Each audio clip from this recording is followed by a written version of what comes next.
pessoal dos oitavos anos, tudo bem com vocês?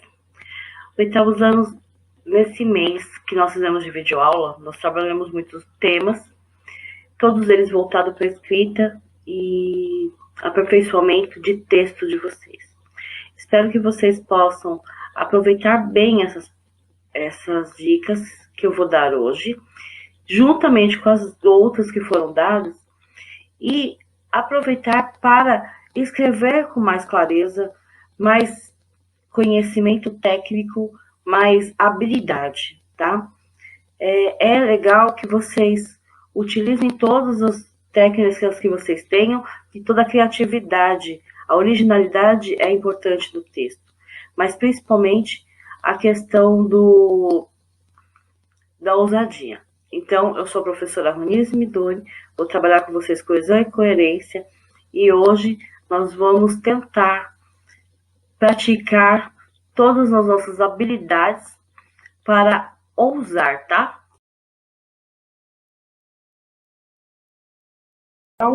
Tá? Coesão e coerência, então, são sistemas. A coesão é um sistema ligado à escrita, à gramática, então os elementos que eu vou usar os elementos da gramática que eu vou usar na hora da escrita, na hora da fala, tá? Então, unindo palavras e sentidos. E coerência é o sistema de articulação entre ideias, na verdade é uma ligação entre lógica, algo que tem relação com isso, que vai puxando outra, todos dentro do mesmo assunto ou do mesmo interesse, tá? Então, coesão tem a ver com a escrita, com elementos gramaticais, e a coerência é sobre elementos lógicos. A coesão pode ser de vários tipos. Eu vou falar sobre a coesão semântica e a morfológica com vocês. A semântica é aquela que você vê a relação interna mediante uma palavra que tem uma carga de significado. Então, no caso do hiperônimos, vocês vão imaginar assim, um hipermercado é um mercado muito grande, né? Então, o hiper é algo grande. No caso do hiperônimos, é a classe de algo. Então, uma classe, por exemplo, de alunos, a classe é o hiperônimo. Cada um de vocês, alunos, são uns hipônimos. Então, classe de o hiperônimo de animal, o hiperônimo, por exemplo, é um animal, é a palavra animal. Porque dentro dessa palavra animal cabe vários tipos de animais, várias espécies. Então, o hiperônimo é aquela palavra que engloba mais de um item, tá? Da mesma natureza. O hipônimo já é cada elemento dessa classe. Então, no caso do animal, que é o hiperônimo, cachorro, gato, sapo, passarinho, são alguns hipônimos, tá? O uso de hipônimo e hiperônimo na coesão é para evitar repetição e fazer a relação coerente, com relação lógica, com ideias, de algo que tenha sentido e que não fique com as palavras soltas, né, quando eu não faço essa relação. Então, perífrase tanto pode ser pela figura de linguagem, que tem uma característica para lembrar um local, ou uma explicação mais longa sobre uma palavra que faz com que eu faça uma perífrase. Então, se eu falar Cidade de Luz, eu estou me referindo a Paris, já é uma coisa maior, porque é uma qualidade, mas se eu ficar explicando o que é uma segurança do trabalho, o que é a ação pensado, projeto pensado, visando segurança do trabalho, por engenheiros e técnicos, eu estou falando sobre segurança do trabalho. E isso é uma perífrase, porque eu estou aumentando para depois utilizar outros termos. A semântica de paráfrase é literalmente falar aquilo que foi dito, sem mudar o sentido, mas com as minhas palavras. Então, se eu chego para vocês e falo assim, oitavo ano, vocês terão que correr na quadra para satisfazer a vontade do professor. E alguém chegar lá no professor Zé e falar assim: professor Zé Luiz, a professora falou que é para a gente correr não sei quantas voltas na quadra para deixar o senhor contente. Foi o que eu falei? Foi. Não foi do jeito que eu falei, mas foi o que eu falei. Então, vocês podem utilizar outras palavras desde que o sentido seja o mesmo, tá? Como eu gosto bastante de Pequeno Príncipe, de citações, eu trouxe essa frase: tu te tornas responsável pelo que cativas, que é muito comum, e vou pensá-la para utilizá-la como a um momento, dentro do meu contexto, um momento de amizade, tá? Então, no caso da amizade aqui, eu posso colocar como: você é responsável pelas relações que cria, ou amizade é uma responsabilidade dos envolvidos. Porque tudo isso que eu estou falando tem a ver com reciprocidade. Então, é recíproco. Então, eu me torno responsável e você se torna responsável por mim. Eu não troquei nenhuma palavra, o sentido está aqui. Mas eu posso falar de outras formas, tá? A coesão semântica, então, tem a ver com a relação de entendimento da palavra. A morfológica tem a ver com a palavra em si. Então, o uso da morfologia aqui, que é aquele estudo que a gente fez no sexto ano sobre classes gramaticais, ela tem a ver com essa questão de usar a palavra certa no lugar certo. Quando eu penso em proposição, eu geralmente penso em ponte de palavra com palavra, que foi o jeito que vocês aprenderam no sexto ano. Então, o lazer que você precisa sair de casa é algo que é possível se entender? O lazer que você precisa sair de casa, dá para entender? Fica meio confuso, né? Mas se a gente usasse as preposições no local que fosse necessário, que ajude no entendimento, não ficaria mais fácil? Então, o lazer que você precisa sem sair de casa. O sem e de, quando retirados da frase, fizeram muita diferença. Então, essa preposição, quando não está na sala, no uso de vocês da frase, da redação de vocês, faz uma enorme diferença. Para relações morfológicas, as conjunções ou as locuções conjuntivas também são importantes, e aí elas fazem uma relação de questão de entendimento, tá? Quando eu uso alguma conjunção que tem a ver com tempo, momento, eu faço uma relação de tempo. Eu fui estudar assim que a aula ficou disponível. Então, no momento da aula, essa junção pode ser substituída por outras palavras, mas a relação é de tempo. E é bom vocês entenderem qual é o objetivo para poder usar essa relação. Tem vários tipos de relações nas conjunções. As opções que vocês podem usar como relação de tempo são essas, tá? Que eu espero que vocês usem com mais frequência, principalmente para fazer o texto. Mas tentem usar aquelas que vocês dominam mais e aos poucos, gradativamente, aumentando o repertório usando aquelas que vocês não utilizam. Por exemplo, em algum momento, não é exatamente uma palavra que vocês usam sempre, mas quando, sim. Então, começa pelo quando e depois vai mudando para uma outra palavra, tá? Relação de adição dá a ideia de soma de ações, soma de acontecimentos, somas de possibilidades.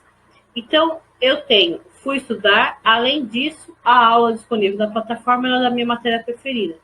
Eu estou fazendo uma ação e ainda, além da ação, ainda gosto de fazer aquilo porque é a minha matéria preferida. Então, eu tenho duas ações aqui envolvidas, uma soma de ideias. Essas aqui são as conjunções que vocês podem utilizar, né? Que terão a mesma relação. Ah, professora, mas essa relação eu preciso pensar antes? Não. A gente geralmente vai escrevendo naturalmente. Isso sai do íntimo da gente. Porém, se eu já usei alguma dessas e quero adicionar mais elementos na minha oração, na minha redação, eu preciso ter conhecimento para poder não ficar repetitivo, tá? Tem algumas que vocês não vão usar, ademais, por exemplo, vocês nunca vão usar porque não é de vocês, mas as demais, as outras, com o tempo vocês podem usar porque vocês usam bastante e. E tem hora que é muito e na frase e que poderia ser usado uma outra conjunção ou uma locução conjuntiva. ênfase é dar destaque para alguma coisa, tá? Então, eu vou estudar, é certo que a aula será de conteúdo importante, eu estou destacando que eu estou fazendo isso porque é importante. Então, essa ênfase é justamente isso, chamar atenção para que seja importante.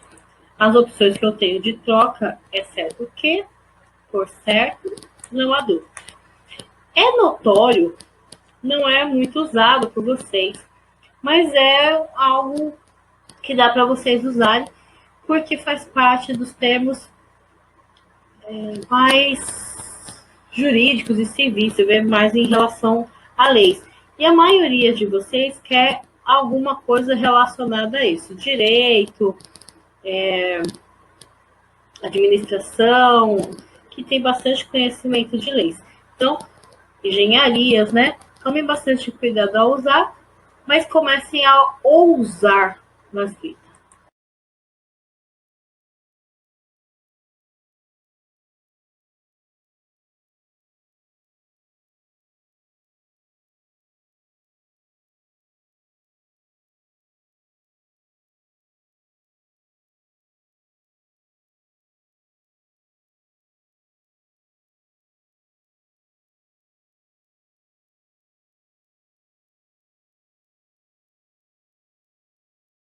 A relação de reafirmação tem a ver com a confirmação daquilo que já foi dito. Então, eu vou estudar, em outras palavras, vou acessar a plataforma online. Então, eu vou falar novamente o que eu estou fazendo, que é estudar, de forma que a pessoa não fique na dúvida. Existem outras palavras, né? Efetivamente é uma das que vocês não usam, e em síntese também. Então, é legal que vocês comecem a trocar essas palavras, palavras mais difíceis, e cada vez mais ir melhorando o vocabulário de vocês, tá? Exemplificação é justamente começar a utilizar exemplos. Mas tome bastante cuidado, que às vezes quando eu uso isto é, ou seja, dependendo do modo como eu falo, eu ofendo o leitor. Porque dá a impressão que a pessoa não entendeu e que você está chamando ela para o entendimento de forma assim, incisiva, insistente. Então, quando vocês forem usar isto é, ou seja, sempre coloca algo que tenha relação muito íntima, que está falando aquilo que você acabou de dizer, e já introduz algo mais que vai fazer com que aquele entendimento seja melhorado, para você não pegar e ofender sem querer o seu leitor. Eu vou estudar, isto é, vou acessar a plataforma online. A frase é igual à anterior, mas a diferença é que lá eu estou afirmando que vou estudar e vou estudar pela plataforma. Aqui vou estudar e estou mostrando como é que eu vou estudar. Então o sentido é diferente, apesar de ser a mesma escrita. As opções para vocês são essas. E o referido geralmente é um termo jurídico que vocês não usam muito, mas se vocês quiserem treinando, podem usar quando fizer sentido, tá, gente? Não vai usar a torta direito sem pensar no que está falando, tá? A diversidade tem a ver com aquela quebra de expectativa. Então, quando você chega para mim e fala assim, professora, não fiz tarefa, ou professora, não fiz o trabalho, e aí a professora fala assim, porém, entretanto, contudo, quer dizer que eu espero que depois das minhas palavras você me dê alguma notícia que quebre a minha linha de raciocínio, que você não fez trabalho, portanto, eu tenho que ver uma nova data, ou tem que saber por que você não fez o trabalho. E aí a gente espera isso de vocês, tá? Então é uma maneira da gente brincar e ao mesmo tempo ensinar vocês a usar essas conjunções de adversidade.